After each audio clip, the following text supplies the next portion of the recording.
where stories of human endurance aren't just told, they are felt. I'm Thomas Scaria, your host. I believe in the extraordinary power of human spirit to rise above any challenge. This is more than a podcast. It is a journey into the heart of resilience. This is a companion to my upcoming book, Resilience Plus Rise 26.2 Transformative Miles to Unleash Your Marathon of Life Mindset. Today's guest, this gentleman, his life has been a testimony of unwavering conviction, a transformative power of a single choice, just a single choice. Today we meet Baltej Singh Dhillon. In 1991, Baltej made history to become the first turban-wearing Sikh to join the Royal Canadian Mounted Police, also what we know in Canada as RCMP, shattering barriers and challenging perception. I would like to also congratulate him because he's been appointed as a senator in Canada, a testament to a life dedicated to service, diversity, and inclusion. So, without wasting much time, Baltej, Senator Baltej, welcome to the show Resilience Plus Rise. Well, thank you so much, Thomas. I'm so pleased to be here today, and I appreciate you bringing me on your show to have this conversation. It's my privilege. Thank you. And for me, it is an honor. So, Baltej, people now they know you as ex RCMP. They know you as a person, RCMP, who stood against the dictum of the government, against the then Prime Minister, and today you're the Senator. So, if you could just take us through the journey that when you came in, because when people look at it, yeah, so what?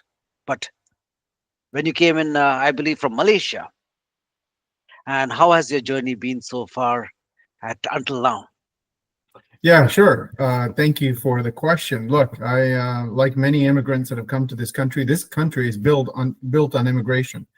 So, I first want to honor the fact that I'm speaking to you today from the unceded, unsurrendered territories of the, Musqueam and Tsleil-Waututh Nation and Katsi, Kikite, Coquitlam, Kwantlen, Semiahmoo, all from the Coast Salish Nation. These are the first settlers or the first people of this country, and we are all settlers here. And they were the first stewards of this country. So I'm grateful for this opportunity to be here and been able to live here in Surrey all the time that I've been in Canada. And most of our time has been spent here in Surrey. And when we came to Canada, like most immigrants, as I shared before, we came with very little. This was a new life for us. I lost my father at a very young age. I was 16 years of age. And that was largely why we came to Canada, to start a new life. And Malaysia was a wonderful country, is a wonderful country, but we already have family here that were able to sponsor us and help us start anew. And so when we landed here in this new country, there was, multiculturalism, immigration, all of that had started to take root. Immigrants have been here for hundreds of years. The South Asian community, the Sikh community have been here over 100 years. So this is a country that's built on the backs and on the convictions of immigrants and people who have come here, made this their home. So when I came here in 1983, it wasn't very long before that the Charter of Rights here and the Constitution in Canada was established, that allowed for every citizen to have rights that were guaranteed as they became citizens here or permanent residents here. And I didn't understand any of that because I was a 16-year-old kid who just came to make a life, for myself, my two younger sister, and support my mother, who is now a widow. And so when we landed here in this country, it was a different world. It was a different world. Multiculturalism was just starting to take shape. There was no conversation around, diversity or inclusion. All these are new words that have come in, just in the recent while. Back then, I think the only term that most people related to was multiculturalism. And the one thing that separated us from, the melting pot of the United States was that we were a mosaic, a country that celebrated differences rather than try to change each other to becoming something new or something different or something that was not, our culture or tradition, but rather we respect all of that. And so when I came here, even though, Canada at that time was celebrating multiculturalism, the Charter of Rights was in place, the Constitution was in place, there was still a lot of ignorance. There was still a lot of racism, prejudice. There was still a lot of discrimination. I tell a lot of folks back then that as a young man, and we came here with very little. I tried to get a job at different places, but I was told, point blank, that I didn't fit the bill. I didn't look like somebody that they would want to hire. And beyond that, when we first landed here, it was already a tradition here within the Sikh community that if you wore a turban or had long hair or a beard, your family would take you to the barbershop to have your hair cut and shave your beard because they were afraid for you. They didn't want you to be subjected to racism. They didn't want you to be subjected to any type of violence or harassment. I was given that opportunity as well. I was asked to do that as well. As you can see, I didn't make that choice at that time, and I certainly look back and say, well, that was my first test. That was my first test put in front of me by the universe. And we talk about resilience. Well, resilience is a choice. It's not something that you can drum up one day, but it's a choice. You make that decision every day as you stand up from your bed to do the work in front of you. That's resilience. As you make a decision in the morning to get into the gym, that's resilience. And it's about building, that practice. And it's not a one-time thing. It's a lifelong, commitment. It's a lifelong practice. So when I said no, what came with that was then the tests of resilience. Because when you, make a decision that this is who you are, then remember, you will get tested on that. Remember, all that choice will be, and that test is not to move you away from that choice. That test is to make you stronger about that choice. Of course. And so when I made that decision, and I was the only, when I went to high school after coming to Canada, after I made that decision, I was the only one with a turban. So remember I said there were going to be tests? Well, there were tests. When I walked into that school, I got slapped on the back by a young man who was a student there who said, welcome to Frankfurt Secondary. Well, later on in the day, someone came along and peeled off a sticker off my back that said, go home Hindu. And so, that slap on the back earlier in the day was that. He was putting a sticker on my back that I walked around with all day long. So those are the kinds of things that I had to face, early on in my life. But the commitment was a commitment. I made a commitment to my father before I left Malaysia that I would maintain my identity. And when I came here, that was put to question, and I stood by that commitment, that the promise that I made. And as I moved through these different tests, that commitment grew stronger. And resilience comes from commitment. Resilience comes from the promises you make to yourself, to which principles and values you hold dear. As I say to young people, when you talk about values and principles, those are your anchors in life. So just like a ship in the middle of an ocean who's about to face, unforgiving storm, you better be ready to have those anchors to throw down so that no matter what storm comes through your life, those anchors will hold you steady. And unlike that ship, it is, important not to just have one anchor, but many anchors. Okay. So that every time a storm comes through, you get bigger, you get better, you get stronger, and you get smarter because you've been through that now and you know what to face. And so those anchors, those values, those principles are the key foundations. In my view, anyways, this is how I've moved through my life, are the key foundational pieces, are the roots that you need to have a strong tree and a trunk that's going to hold you up to provide shade not only for you, fruit not only for you, but fruit for others as well. And those roots, those anchors are your principles, are your values, is your discipline, and the trunk becomes your resilience. And from there, your tree becomes that thing that everyone will want to take advantage of, because you will draw people to you because of your fruit and your shade.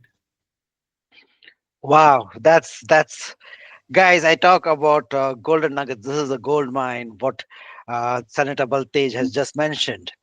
So the next question comes in is that you had already been experienced by adversities and the challenges, wherein you, in its own way, you were like a sore thumb, whether it was still in the community of the city of Surrey, where there are still a lot of Sikhs. There are Sikhs over there, but still you were singled out.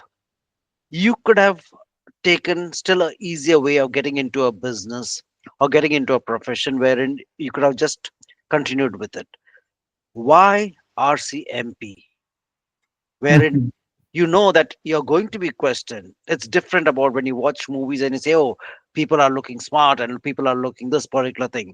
But here, you know, you're literally walking into a line of dens because of who you have passionately believed in.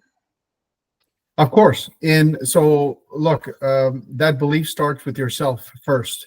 And I often say that when you leave home in the morning, be sure to know who you are, because the day is going to test you.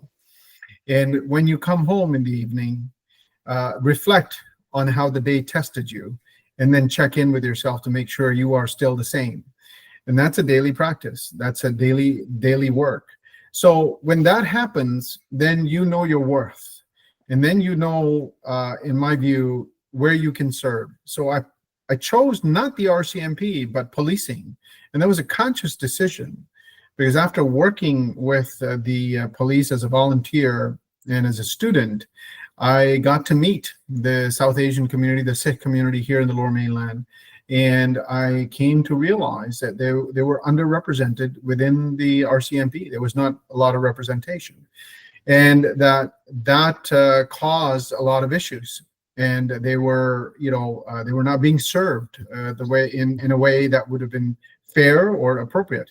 And so I felt it a duty that if my colleagues and my friends who were in the RCMP were saying to me that, one, that I would make a good police officer, and two, that they need more, South Asian and members of racialized communities to come and serve within not only the RCMP but in law enforcement, that I had a duty at that time to answer that call. And having seen it personally by being out in the community where people who were in need of help were struggling because of language, because of their culture, because of their traditions, and not, and not getting the kind of support that they deserve as Canadian citizens, that I felt I was in a unique position, given both what I've been being encouraged to do and my experience, the fact that I could speak the language, and also was from the culture, to step up and make that commitment.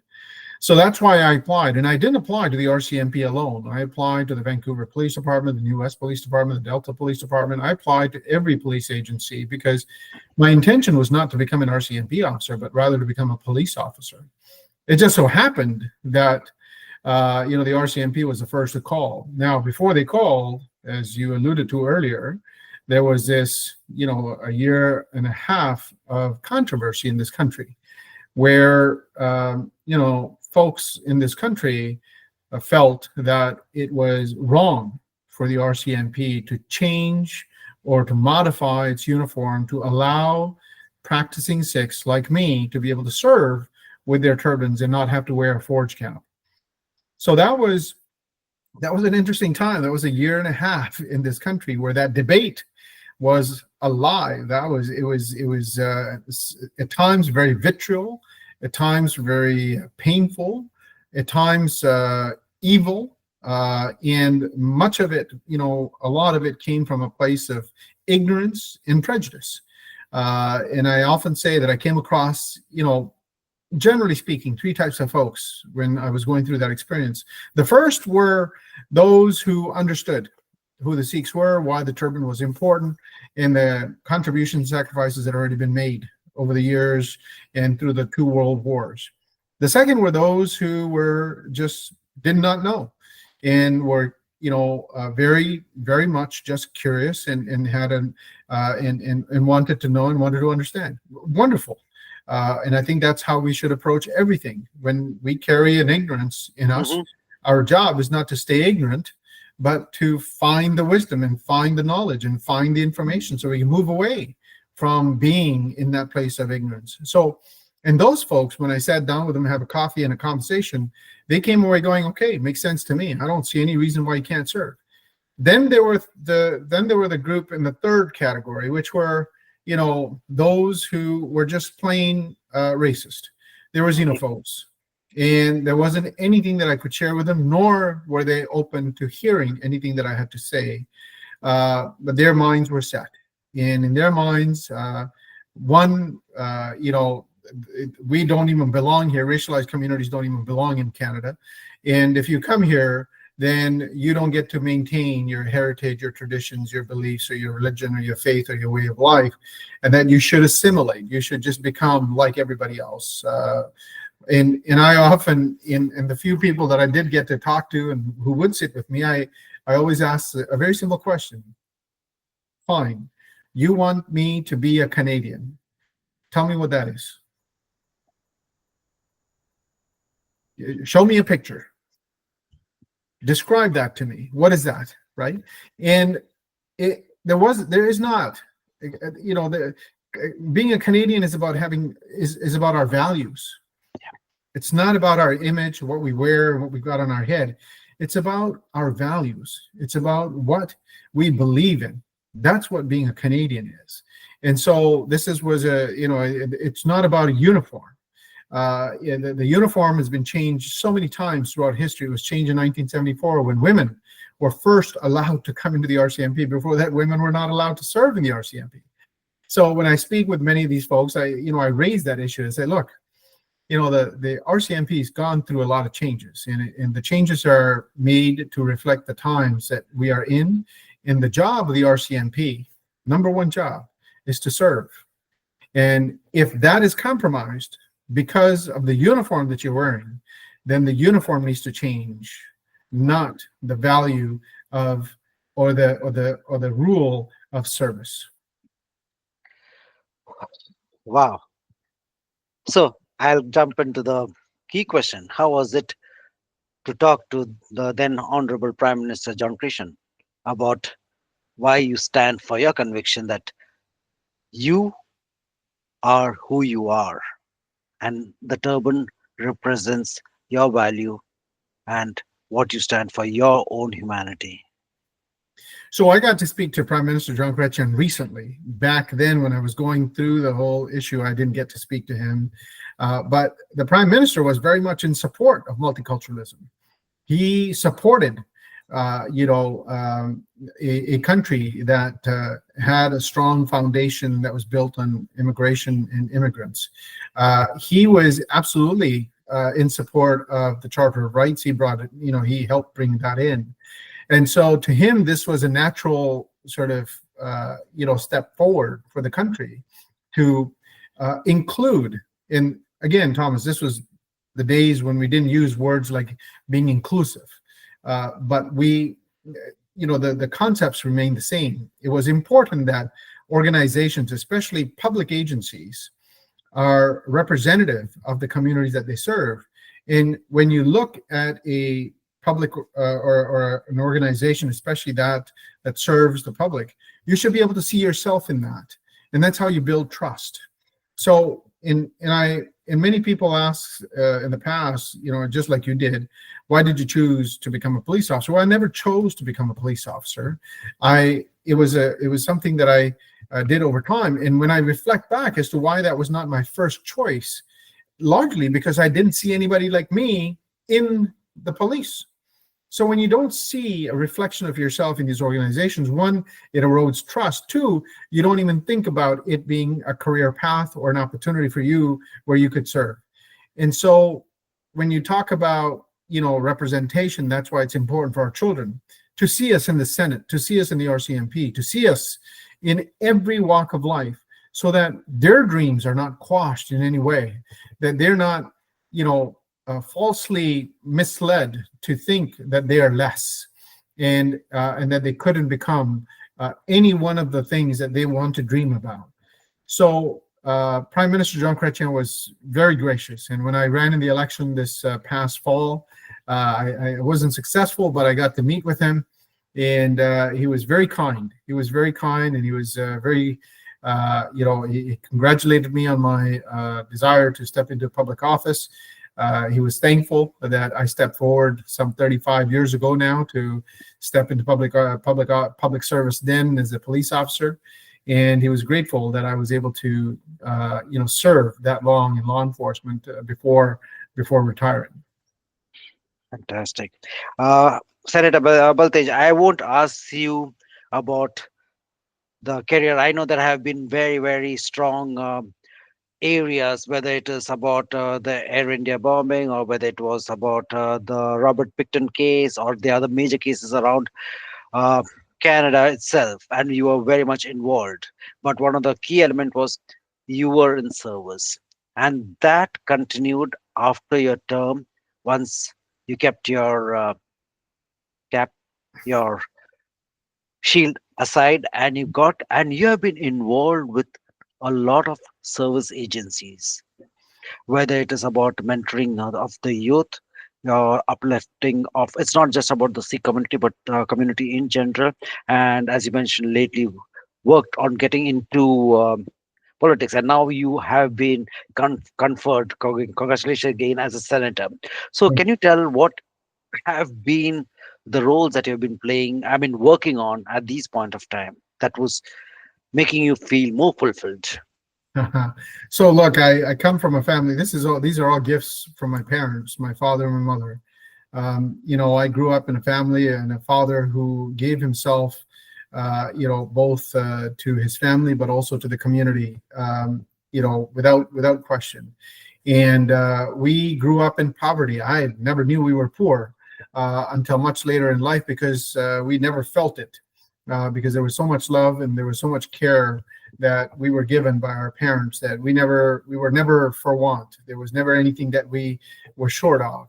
And our parents, my father especially, was someone that was very respected within the community, and I didn't understand some of that until later in my life, as far as how big of a man he was in our community, without in recognizing that this was a man without a lot of wealth.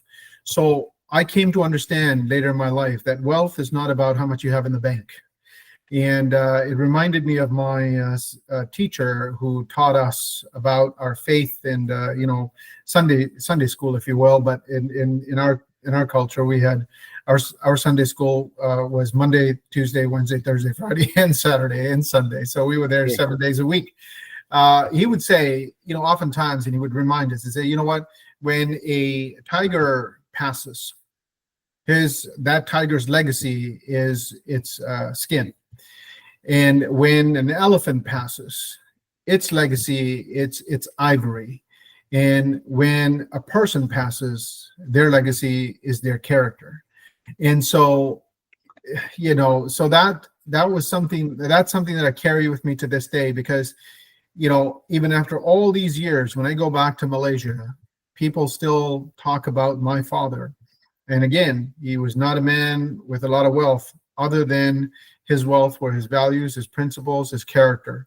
And he is still remembered to this day as someone who, was always somebody that could be counted on, spoke the truth even when it was to his detriment, and gave of himself even when there was nothing to give, because we didn't have very much. And so that's who I come from. That's the cloth that I'm cut from. So having that sort of strong foundation, it was I would say it was already built in that there's this constant yearning to find a place to serve. And I've often said this, that, if you wake up in the morning and you can't answer a simple question, then you're in trouble. And the simple question is this: what are you in service of today? Wow, that answers a lot. And again, the attribute I'm not very comfortable with, but I will be judgmental, is that your father will be very proud of you. Oh, And at a thank you. Baltej, it's a blessing and an honor. What the legacy that you have carried on, and he would be a very, very proud man. And I would say that when you look at me, and if I had a picture of my father next to me, my greatest sort of achievement, if you will, is not having been the first turbaned RCMP officer in Canada, or any of the things that you've listed, or now being a senator, but rather living up to his expectations and being a reflection of him. And and when my father passed away, one of the things that the minister at my father's ceremony said is that, which I still hold in my heart, and I think is part of why I have the success that I have today, was he said that if you ever want to meet with, my father's name was Nachattar Singh, if you ever want to meet with Nachattar Singh again, come visit with his son. And it's a very simple sentence, but with it, he, in that one sentence, gave me the responsibility of living up to all that my father was. Because the last thing that I wanted anybody to walk away after meeting with me was to have anything bad to say about my father, because I did not live up to that expectation. So these are, I would say, those anchors. These are those pieces that the foundation, these are the bricks within that have been laid for me, that have allowed me to have those values and principles that have fed into the resilience that we speak about, and the ability to move through struggle, challenge, whatever life throws at you, and coming out of it on the other side with a smile, is that capacity building process. It's that capacity building effort is what resilience is all about. Wow, fantastic. As we are coming to the end of our conversation, Senator Baltej, one question which I always ask as a key takeaway, or some as we are opening up the gold mine of the in the recesses of your mind. I won't ask for any advice, but what are the suggestions that you would give the listeners who are listening, whether it is the young generation which is on getting on to a life that they're not aware about, or the people who are already in that phase that life is going on and they're just existing, but you got to show them about what living is all about, or people in general. What's your thoughts about that? Yeah, start by believing in something greater than yourself. What are you living for? Start there. You have something greater than yourself to live for, and that is even in your own self, being more tomorrow than you were today, and being more today than you were yesterday, and that continuous growth. Having that aspiration of being more then fuels your desire to, and fuels your efforts around moving through challenges. Because the minute you state that I'm going to be my very best version every day, and I'm going to learn to be that every day, that is exactly when the universe will throw all kinds of tests and challenges your way. And every one of those tests and challenges are opportunities. They're not there to make you small, make you less, make you feel inadequate, but they're all there to make you bigger, better, stronger. Nobody goes to the gym to get weaker. Everybody goes to the gym to get stronger. But if you stand in a corner in a gym looking at those weights, afraid, scared, not sure if you're going to be able to lift them, then you will leave that gym without having done anything other than experience fear. But the moment you step into the gym and you pick up the first set of weights, and not worrying about anybody, not thinking about anyone else, but you just go to work, Well, that is the day that resistance, that challenge, that effort, that work will make you a little stronger for that day and a little better for tomorrow. And that is how you keep adding on effort. When a wall comes up, your job is not to stare at it. Your job is to go over, under, through, and around it to the other side, because on the other side, there's a bigger wall to get over. And that is the literally, in my view, the epitome of resilience. If you can move through that every day and come across those challenges and face them head on, some days you will be victorious. Other days, not as much. Perfectly fine. That too is a victory. And always remember, the first four letters of victory and victim are the same, but the outcome is very different when you choose the last two letters. And that's a decision that you make for yourself. What do you choose today, a victim or victor? And that's a choice. That's not nothing that anybody's going to give you. That's something you're going to have to claim. And that claim is your birthright.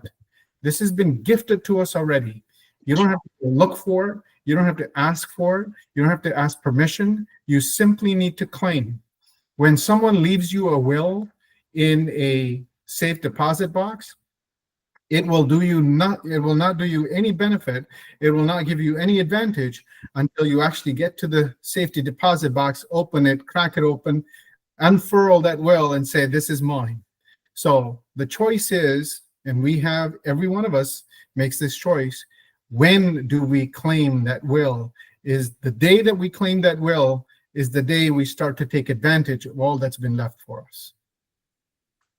Wow, this is amazing and this is so huge. Actually, I'll have another question over here is that just about what you have spoken and what you have spoken for the last half an hour.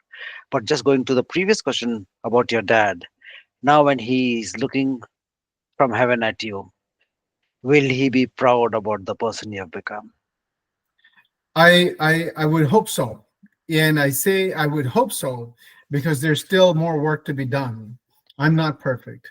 I'm not perfect. There are other things that I need to do in my life to continue to honor his memory and his legacy. The work is not yet done.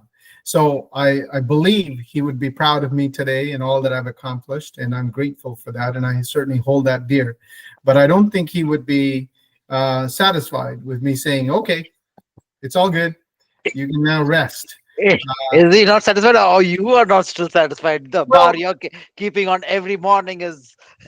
Well, here's the challenge. Here's the challenge, Thomas, because when I see young people, when I talk to my kids, and I say this to them, and I expect that I hold myself to the same promise. I say to them that don't be as good as I am, be 10 times greater. So if that's what I'm asking of them, then I certainly have to ask that of myself as well when I look at the legacy that my father has left me. Amazing. And guys, as we have come to end of this particular conversation, it's been huge. It's been very, very. And for me, it is the power of one. Even if one person listens to this conversation, at least I've heard the conversation and I'm blessed, and I'll be hearing it again. But guys, I will be having Senator Baltej's information. He's easily connectable on LinkedIn, and if at all there is some questions, queries that you feel you're passionate about, or if this conversation has resonated with you in some way, feel free to either reach out to me or to Senator Baltej, and we would be, at least I may not know the answer, or he may not know the answer, but we will be able to direct you to the people who may know the answers per se. So, what we just heard over here was Senator Baltej when he speaks about gratitude, of the challenges that he has faced, of the unwavering support that has propelled him forward with the values, with the community, what he has. He has spoken about the unity and to confront the challenges of our time. And one of the key foundation, what I've heard over here, is that dedication to serve all Canadians. This was not just a story about a persona who stood for keeping his turban for a career. It was a story of a life lived with purpose, a life that embodies the very essence of resilience.